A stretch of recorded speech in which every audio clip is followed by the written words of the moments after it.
I'm Megan Mellon, and this is The Magazine. Today I'm introducing you to a local author who wrote a book in search of self and love in LA, to only find out it was in her backyard all along.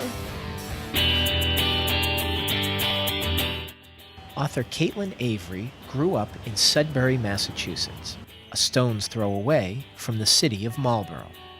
Caitlin headed to Los Angeles to pursue an acting career after receiving a theater degree from the University of Colorado.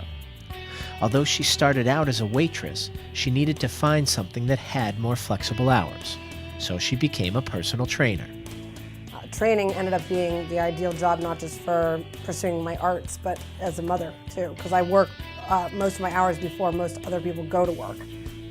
Caitlin didn't just wake up one morning between being a personal trainer and trying to find acting jobs and decide to start writing. It was always in her blood. I actually had no preconceived sort of goal to become an author. I had written my entire life for fun. I'd written poetry forever, and I had published a few poems in college. 2 of her poems have been published in the National Library of Poetry Anthology. In 2002, Caitlin wrote her first novel, Lightning in My Wires, with a final rewrite in 2005. The book is about a woman who sets out on a journey, learning from her mistakes, as well as how to accept herself. It's said that if you want to be a successful writer, you should write what you know. What happened with this book was that I basically had started journaling quite a bit. The whole thing began at the end of a disastrous relationship. And it was the end of, I had had a bunch of relationships end like that, kind of blow up in my face. So I was sort of just doing a little, getting stuff off my chest and a little self-analysis and trying to figure out, okay, obviously, if this keeps happening, I can't point the finger all the time at the other person. So what's wrong with me? What am I doing wrong here? This up-and-coming author defines Lightning in My Wires as a story of her search for self and love in LA. She felt she needed to figure out how to become more of a Mrs. Right before she could find Mr. Right. And I didn't know what that meant. I didn't know what I needed to do. So I just started trying a bunch of different things. And I was chronicling it. That's how it all started. So the original version of my book was really just a bunch of strung together journal entries. And by that time, I had sort of imagined that it would be a story, with a flow and everything. So I was sort of just basically sitting down and trying to take a look at what had happened in the previous week and what I was going to do next and stuff like that. So Lightning in My Wires refers to, in this story, that buzzing, the sort of anxiety that I had and the constant negative talk in my head that I had to figure out how to get rid of, or at least keep at bay. Caitlin turned to meditation and yoga to help herself. She got involved with Agape, a non-denominational spiritual center, and it ended up helping her in more ways than one. Agape was celebrating its 16th year of being an organization. There were several parties to attend, and Caitlin picked the right one. So I opted to sign on for one that was going to be at the beach, and it was going to be a sunset ceremony followed by just a big old party.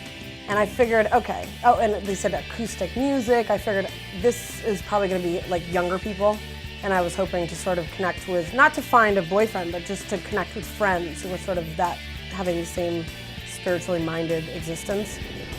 So she showed up to the party, carrying her motorcycle gear. The group was seated around a bonfire. And I was straight across from a really handsome, tall gentleman who, for whatever reason, we kind of made eye contact immediately, and he smiled at me, but for whatever reason, I just kind of thought he was with the girl next to him. The group made their way down to the beach to make their own silent wishes, which for Caitlin was a wish for unconditional love.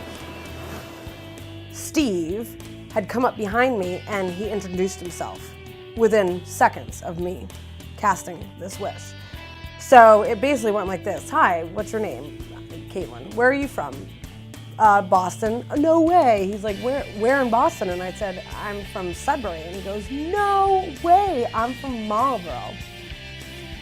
So I was like, wow, that's pretty weird. So then we're walking up the beach, and I said, he said, what do? Just small talk, kind of quickly.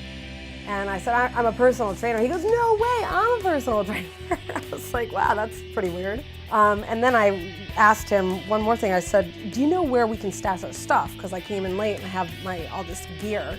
He said, why do you have all this? What's with the big jacket? Because it was beautiful out.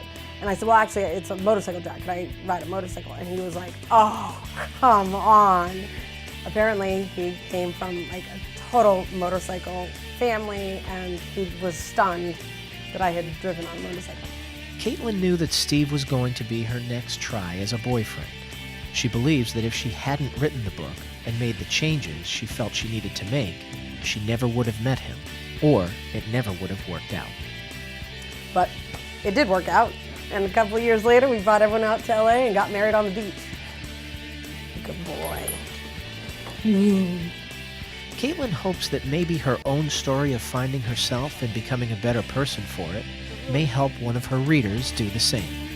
Without a doubt, I've had so many people say that they completely related to the story. It's a pretty universal theme, I think, and I've actually had men read it and sort of say either it helped them sort of understand some of the crazier women they dated, or in one case, a guy who has fairly young girl children who said he would really want to go back and take a look at it as they get closer to teenage years.